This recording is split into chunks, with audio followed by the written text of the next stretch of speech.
దావీదును గురించినటువంటి విషయాలు. గొర్రెల దొడ్డులో ఉన్నటువంటి దావీదునంట దేవుడు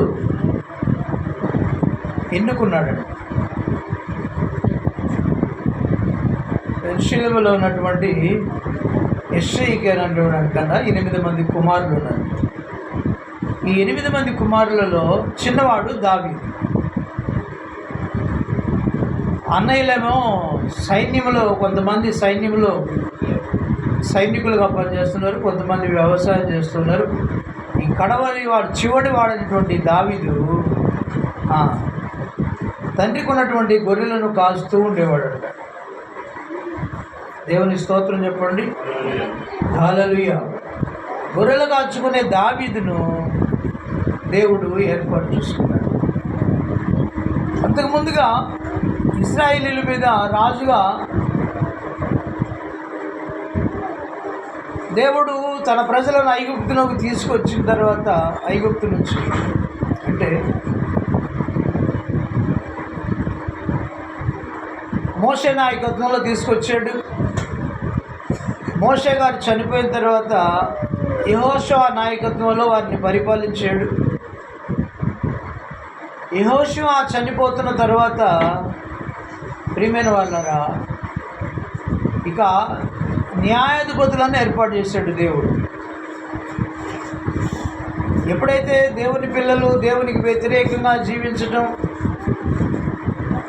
దేవుడు శత్రువుల చేతికి అప్పగించడం, శత్రువుల నుంచి మరలా విడిపించడానికి శత్రువులు పెట్టే బాధలు భరించలేక ప్రజలు దేవునికి మొరపెడుతూ ఉంటే, దేవుడు వారికి రక్షకులను, న్యాయాధిపతులను ఏర్పాటు చేసి కొద్ది కాలం తర్వాత ఆ న్యాయాధిపతుల ద్వారా వాళ్ళని పరిపాలించేవాడు, రాజుగా అంటే పరిపాలించేవాడుగా చేశాడు. న్యాయాధిపతుల తర్వాత సమూయేలు కూడా న్యాయాధిపతి. సమూయేలు తర్వాత తన పిల్లలు కూడా వారికి న్యాయం తీస్తున్నారు, సమూయేలు కుమారుడు. అలాగా న్యాయం తీరుస్తుంటేనంట ఈ సమూయేలు కుమారులు సమూయేలు లాంటి న్యాయాధిపతులు కాదంట, వాళ్ళు అన్యాయం చేస్తూ ఉన్నారంట. అన్యాయం చేస్తూ ఉంటే ప్రజలందరూ వచ్చి ప్రవక్త అయిన సమూయేలు గారితో, అయ్యా నీ పిల్లలు నీలాంటి మంచివాళ్ళు కాదు, వాళ్ళు న్యాయం తీర్చమంటే అన్యాయంగా లంచాలు తీసుకొని న్యాయం తీరుస్తున్నారు, కాబట్టి నీలాంటి యథార్థవంతులు కాదు, కాబట్టి మాకు ఒక రాజును నిర్ణయించమన్నారంట. ఏమన్నారమ్మా చెప్పండి?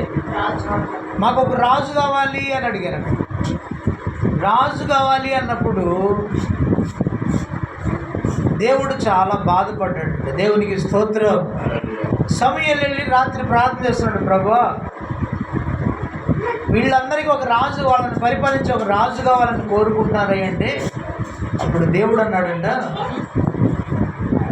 నేను పరిపాలించకుండా వీళ్ళకి వెక్కసమైంది, ప్రత్యేకమైన ఒక రాజును కావాలని కోరుకుంటున్నాడు, కాబట్టి వాళ్ళకి సరిపోయిన రాజును నేను నిర్ణయిస్తానని చెప్పేసి బెన్యామీను గోత్రములో ఉన్నటువంటి కీషు కుమారుడైనటువంటి ఒక సౌలును దేవుడు ఏర్పరచుకున్నారు. దేవునికి స్తోత్రం. చెప్పలు హల్లెలూయా. కీషు కుమారుడైనటువంటి సౌలును రాజుగా నిర్ణయించాడు దేవుడు. నిర్ణయించిన తర్వాత సమూయేలుతో చెప్పాడంట, రేపు ఈ టయానికి నీ దగ్గరికి నేను ప్రజలకు రాజుగా నిర్ణయించి అతను వస్తున్నాడు, అతన్ని నువ్వు టేకప్ చేసి అతనిని నూనెతో అభిషేకించి రాజుగా అభిషేకించమని చెప్పేసి సమూయేలుతో దేవుడు చెప్పాడట. దేవునికి స్తోత్రం. కాబట్టి ప్రియమైన వాళ్ళారా, సమూయేలు లాగా మనం దేవుని దగ్గర నుంచి వర్తమానం తీసుకునేటువంటి వారుగా ఉండాలి. దేవునికి స్తోత్రం. సమూయేలు ప్రార్థన చేసినప్పుడు దేవుడు జవాబిస్తూ ఉన్నాడు, మాట్లాడుతూ ఉన్నాడు. సమూయేలు రేపటి దినానికి నేను రాజుగారు నిర్ణయించిన అతన్ని నీ దగ్గరికి పంపిస్తానన్నాడు. అదే రీతిగా దేవుడు చెప్పినట్లుగానే సౌలు గార్ధబాలు వాడు గాడిదలు పోతే అవి వెతుక్కుంటూ కదా రామపట్నం ఆ ప్రాంతానికి వచ్చాడంట. దేవునికి స్తోత్రం. సమూయేలు దగ్గరికి వచ్చాడు అంటే అక్కడ వెతికి ఆ గాడిదలు దొరకనందున వెళ్ళిపోవాలనుకుంటున్నాడంట సౌలు.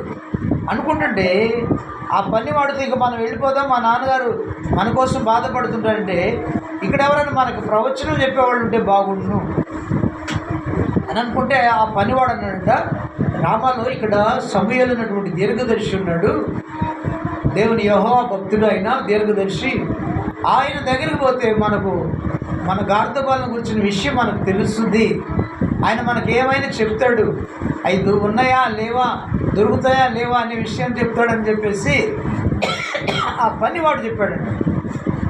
ఆ పనివాడు చెప్పినప్పుడు మరి సేవకునికి ఇవ్వడానికి మన దగ్గర ఏమి లేవంటే కొద్ది గొప్ప ఉన్నాయని చెప్పేసి, సరే అది ఆ దేవునికి ఆ సేవకునికి బహుమానంగా ఇద్దామని చెప్పేసి వాడు అనుకొని ఆ మధ్యాహ్నం దేవుడు చెప్పిన టయానికి సమూయేలు దగ్గరికి సౌలు అని పనివారు ఇద్దరు వచ్చారంట. దేవునికి స్తోత్రం.